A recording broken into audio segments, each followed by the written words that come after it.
Chad, whenever you're ready. All right, guys, Tell the Truth Monday. We spent all day yesterday analyzing the film. The truth is we got to coach better. Got to start with me. Got to prepare our team better. Got to coach our coaches better. We got to execute better. We got to make better in-game adjustments during the game, during halftime. We could have had a better plan on both sides of the football first game. One of the things that we're going to do today is we're going to talk about stance, alignment, assignment.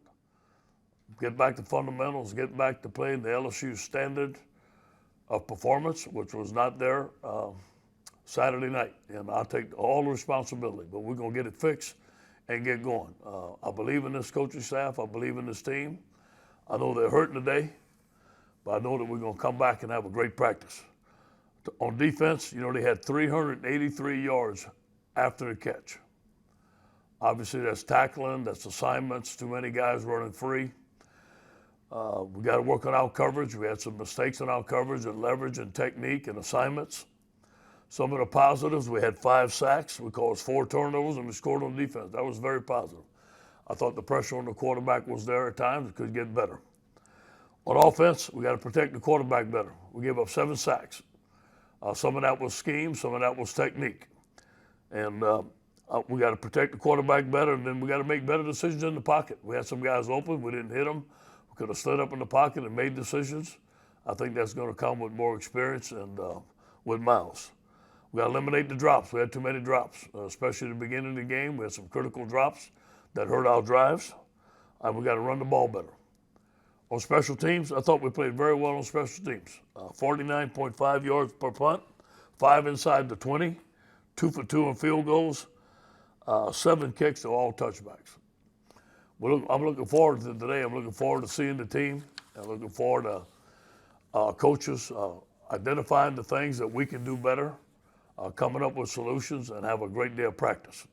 On the Vanderbilt, Derek Mason has done an outstanding job. He's an outstanding coach. I have a lot of respect for him. He's an outstanding defensive coach at Stanford. I know Derek very well. Kenichi Udezi's on that staff. They have his defensive line playing very well, and I thought they played pretty darn good against their defense played pretty good against Texas A&M. We +2 in the turnover ratio. They +1.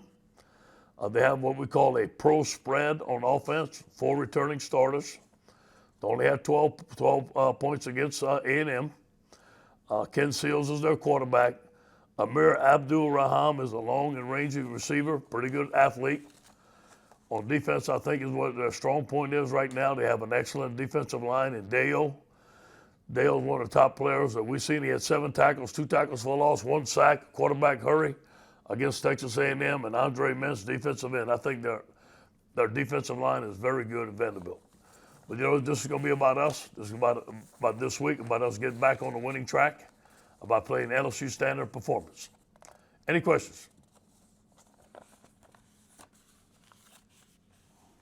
Hey, Ed, good afternoon. Can you give us an update on Derek Stingley, Glenn Logan, and to whatever degree you can, what happened with Derek on Friday? Yeah, I think Derek's going to be back. I talked to Jack. We're waiting for all the medical exams to clear, but I expect him back as early as maybe tomorrow. I'm not sure. Glenn Logan will not be available for this week, and he will be available for Missouri.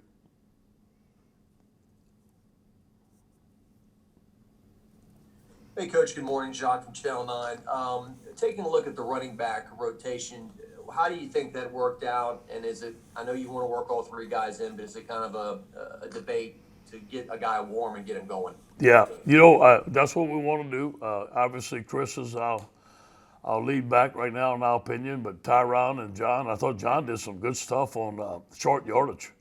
I mean, you would think that Chris and Tyron would be there in short yardage, but Kevin played him in short yardage. He had some good runs. So I'm pleased with our backs. I think we need to run the football more, get them more carries, and get them more touches out the backfield. They didn't catch the ball enough out the backfield.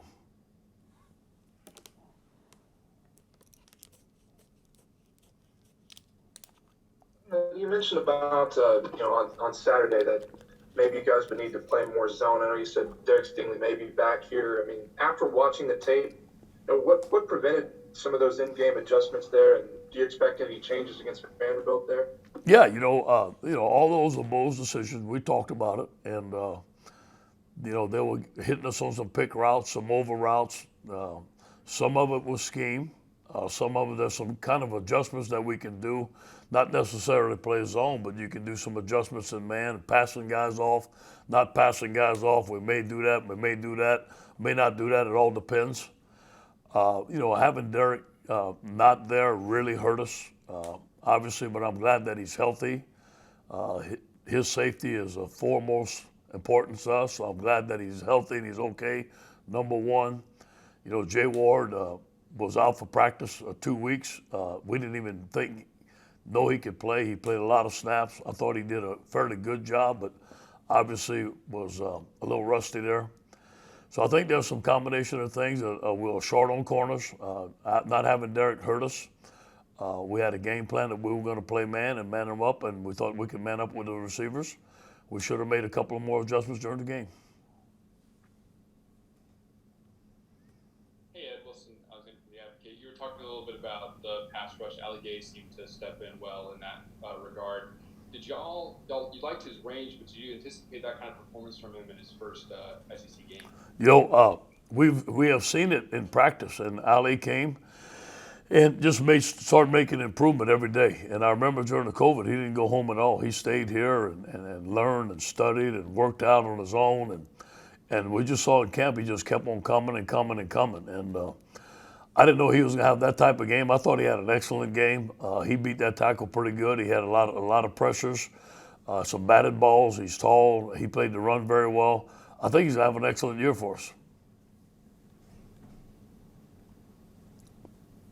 Hey, Coach, you mentioned on Saturday how, after the game, the next couple of days are going to be pretty important for you guys in terms of leadership and trying to move on to the next game. I'm wondering if you can kind of take us inside those meetings yesterday and today and just kind of how the team is responding after, your first loss was really in 2 years. Yeah. First of all, stick together, don't panic, and believe in each other. That's number one. That comes from me. And we're not going to change anything drastic, but you know what? We got to tighten up on some stuff. We got to play with more energy. We got to play with more desire. We got to make plays. We got to coach better. All those things that slip up on you when you're winning. Hey, the championship's over. And and this is a new season, a new team. We knew that, but now definitely we know that. Hopefully our guys can start from day one today, focus at one game at a time at Vanderbilt. Here's my job: to get this team as well as we possibly can, and to play at the LSU standard performance. And obviously Saturday night was a big disappointment to me and everybody else, and I understand that. You had to kind of bounce off that. It's your first post-game week with Bo Pelini, I guess. What has he been like these past 48 hours and with that coaching staff? Been fantastic. He was the first guy to come see me in my dressing room. First guy. I said, Coach, I should have done a better job. And he was hurting just like everybody else. And we went over the film, and he saw the things that he did well, saw the things that we must and will improve. He's been fantastic today. He's eager. He's an outstanding coach. He's hurt just like everybody else. Coach, the offense, of course, it found the rhythm in the second half, but Terrace Marshall seemed like he picked up the pace that he was from last season. Is there, you think, an ongoing connection him and Brennan will be able to maintain this season? Yeah, I hope so, man. I like the long ball. I thought Brennan threw the long ball very well. Now, he missed a couple down the pipe there, but I thought he threw the long ball very well. That catch that Terrace made was outstanding. The skinny post was really good. One of Steve's strengths is taking shots. And one of Myles' strengths is his arm strength, throwing the football. But Terrence is an excellent receiver. Now, he dropped the ball or two. He made some mistakes. On a screen one time, he was supposed to block out. He had a mental error. So I know he knows that he can do better. But hopefully those guys can have a big-time connection throughout the year.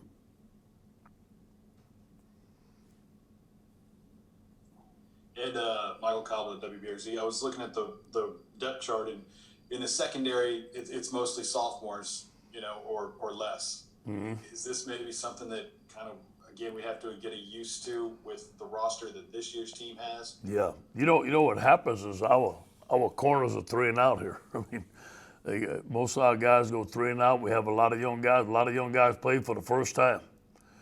And, there was a lot of one-on-one situations. You got to give credit. Mississippi State's receivers came to play. Their quarterback was on fire. Coach had a great scheme, put our guys in some difficult situations. And sometimes they did it, sometimes they didn't. And when they didn't, it was touchdown. You know, one of the things that we got to get better at is on third down. You know, third down and 20, they get a first down on us. So, you know, we got to stop them. There are some third downs where they made some touchdowns on us. So those young guys, they're going to grow up, but that's who we have. We believe in those guys. Cordell Flott had an excellent camp. He did some good things in the game, did some things he got to improve on. I think you're going to see a better Jay Ward now that he's healthy and practicing.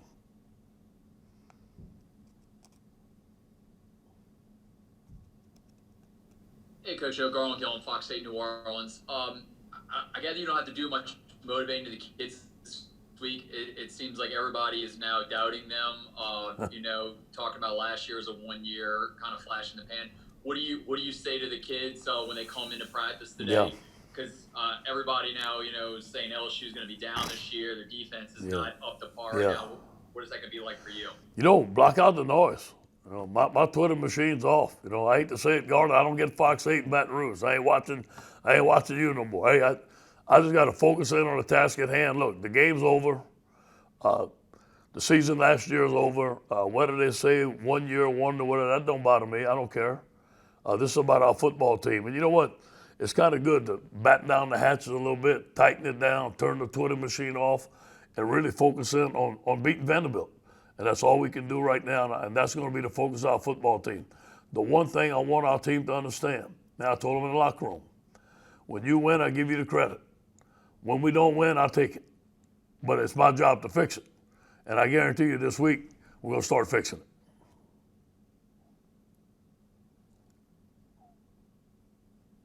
Yeah, this is Adam Sparks of the Tennessean in Nashville. Coach, fans are not permitted to attend Vanderbilt home games this year because of COVID, only team in the conference.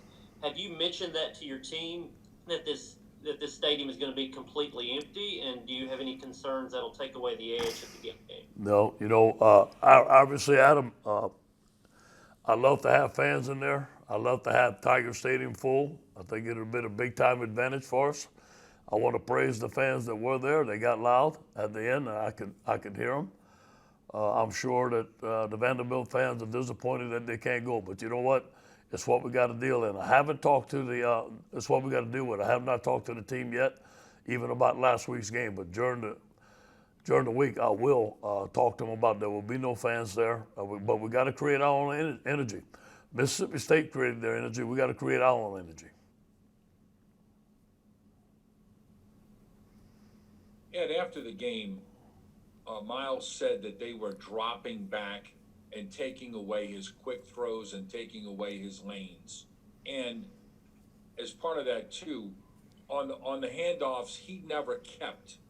Do you think what can you do to adjust there to make that work better? Yeah, first of all, I think, Myles is exactly right. They were dropping in the short windows. They figured that we were going to throw the ball short, easy throws. To be able to get him comfortable. So I thought they had a really good scheme on defense. Now, we got to make better adjustments. I mean, we got to spread them out, make better adjustments, especially when we look over. We stop at the line of scrimmage and we look over and we know the defense is in. We got to make better adjustments right there. Number one, I think that he needs to get rid of the ball a little bit quicker, a little bit hesitant in the pocket, stay in the pocket a little bit more, have better pocket presence, and make better decisions. I think it's a combination of both. Yeah, Ed, some of your new guys, how do you think they played? I mean, Eric Gilbert and Earl Cox. Yeah, I thought they played great. You know, Eric made some mistakes. You know, he dropped the first one. I talked to him yesterday. He was nervous, but that play he made in the end zone was phenomenal. And we got to target him more. I thought Jabril Cox, for the most part, had a very productive game. You know, getting that interception for the touchdown, running around, making plays, very active. But again, assignment-wise, gap responsibility-wise, there's some things you can get better at. I thought both of those guys played pretty good. I thought Elias Ricks did some good things, getting the pick. He played some good things, but there's some things that he got to get better at. Typical first game. Ed, you talked about wanting the running backs to touch the ball more. Are you pleased, though, overall with the the kind of rotation you went with?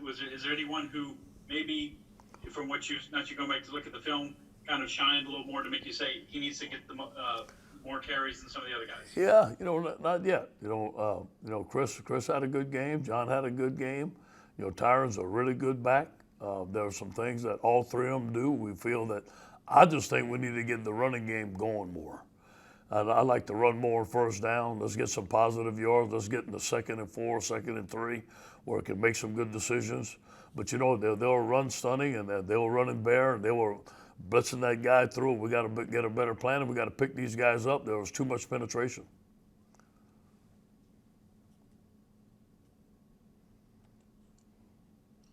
Hey, Coach, Mike Scarborough, Tiger Bait. If we could have heard you and Coach Pelini are both similar, your fiery nature. If we could have been a fly on the wall listening to him in the last few days, in team meetings and coaches meetings, what's he been like compared to you? I'm sure y'all are similar. Oh. And Alec Gay, his ceiling, performed very well on Saturday. A lot of people thought he was raw when you signed him, but he looked outstanding on Saturday. Yeah. Bo gave great speeches on Friday night. He handles the defense. He's very emotional. He's been a head coach. He knows how to talk to the football team. He had the guys motivated. He's been very, I want to say, not apologetic, not humble, but just, hey, you know what? Hey, I could have done better, Coach. Very loyal. Hurt that he didn't do better. Hurt that the defense didn't do better, just like we all are. But, I told him, hey, put it on me. We're going to get it fixed. Now, Ali Gay, like I said, Ali was wrong when he came here. I got to give Bill Bush credit. He recruited him just like he recruited Joe Burrow, and he believed that he could play. Bill Johnson went watch him, and I think it was one of Bill's first days. It might have been like 20 degrees up there or 10 degrees. It was cold as heck, but Bill came back and said, Ali runs well, let's take him. And Ali just came and worked hard. I think he is going to be a high pick, first, second, third round pick. He's going to play in the NFL. He's got the size. Hopefully he stays for 2 years. Don't get too good.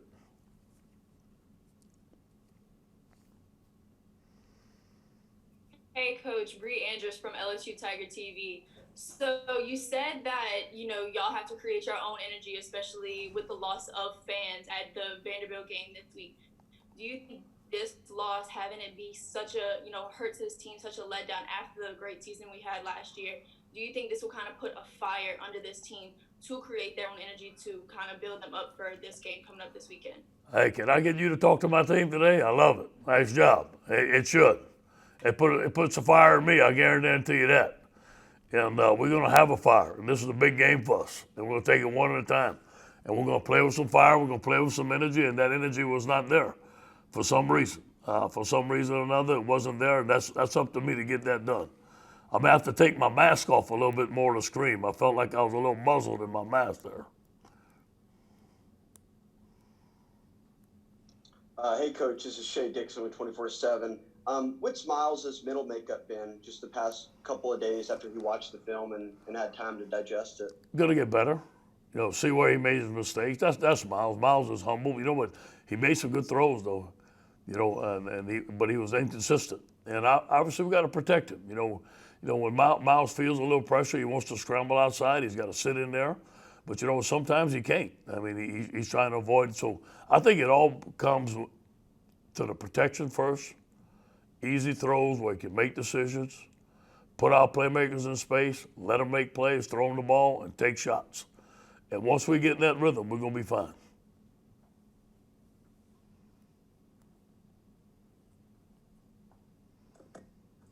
Coach, if Derek comes back today or tomorrow or Wednesday, you think he'll be able to play him, or does his illness make you, more cautious than an injury or something? I'm hoping he can play, Glenn. It obviously makes a difference on our team. We need that. It's a position of need.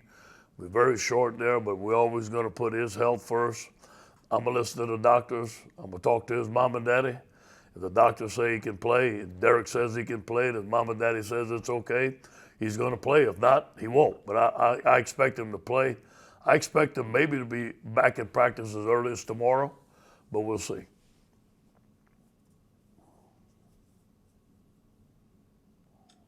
Coach, of the things that went wrong Saturday, Which one surprised you the most? The yards passing and yards after the catch. I've seen an outstanding defense in camp, and we had pressure on the quarterback, the bust, the wheel route going 5 yards down the field, the crossing routes, us playing behind the crossing routes, the third down. Those things really surprised me because we were excellent in camp against our offense. So, I was surprised that they gained that many yards on us.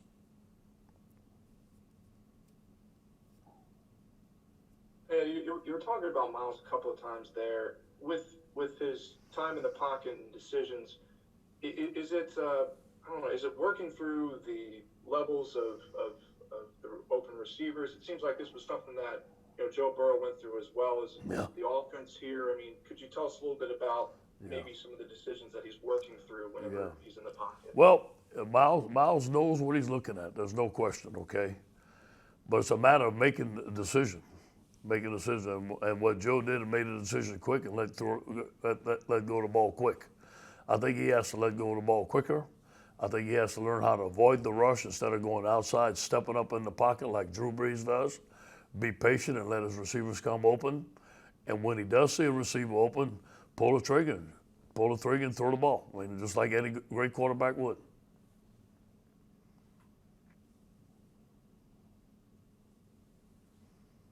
Ed, Saturday was obviously the passing yards were an outlier, but I was just curious if you or anybody on the staff talking about it had been in a game quite like that, where you put up 100 yards, you create 4 turnovers, you get a defensive score, time of possession, first. I mean, so many of the things that you point to and say you have to do these things well to win, you did, but you didn't. I mean, can you or anybody on the staff remember a time where you went through a game like that here or elsewhere? We're talking about that today. No, I haven't seen it. And it was the breakdown of the passing game on defense. And that's what it was, and one-on-ones and missed assignments, and they had a good scheme. And we should have made some better adjustments throughout there. And, and we all know having Derek not there really hurt us. I mean, Derek is a force. He's a great player, and our guys not being healthy, I'm not making any excuses for him, but that really hurt us. And that gives me hope for this football team. I think that when we get Derek back and we get our guys healthy, we're going to be fine. We have time for 2 more. We'll go Brody and then Glenn. And obviously, for years the battle with LSU was getting to a more pass-heavy, balanced offense, and you guys have obviously done it. But it seemed like Saturday in the second half, there was a bit of a movement to try to run the ball more. It seemed like, so I guess what is that balance and kind of what is the philosophy right now at LSU? Yeah, we want to be 50-50. And we were close to it. There was more. I think there was 46-38, something like that. We were very close to it. But we came out the second half. We need to establish the line of scrimmage, and you can't drop back pass every time, not run, especially with the 3 great running backs that we have, and the fourth one I think, Covante Bradford. But we got to have to run the ball. We have to be 50-50. Last year we ran the ball very well. We had one running play last year. We had inside zone. But you know what? Clyde made everybody miss and it wouldn't make plays. This is a different year. And not to say that we don't have that running back, but we know we have to find things that this year that this team does well. Hey, Coach. I guess I'll get in one Vanderbilt question to kind of close this thing off. I mean, I guess, they took, Texas A&M to pretty great lengths on Saturday. I was just curious, what the early scouting report has been on them and just kind of how you guys are preparing for that game because they really weren't on your schedule to prepare for. Yeah. Well, first of all, Coach Mason is an excellent defensive guy. I've known him for a while. I used to study his stuff at Stanford. Kenichi Udeze, who coached the defensive line with me, who played defensive line, is now coaching their defensive line. And those guys are playing lights out. They're playing great technique. They're playing great defense. They have 2 of the best defensive linemen. One of them, one of the best linemen in the conference. They can rush the passer. So I think that's their strength. Thank you, Coach. All right, guys.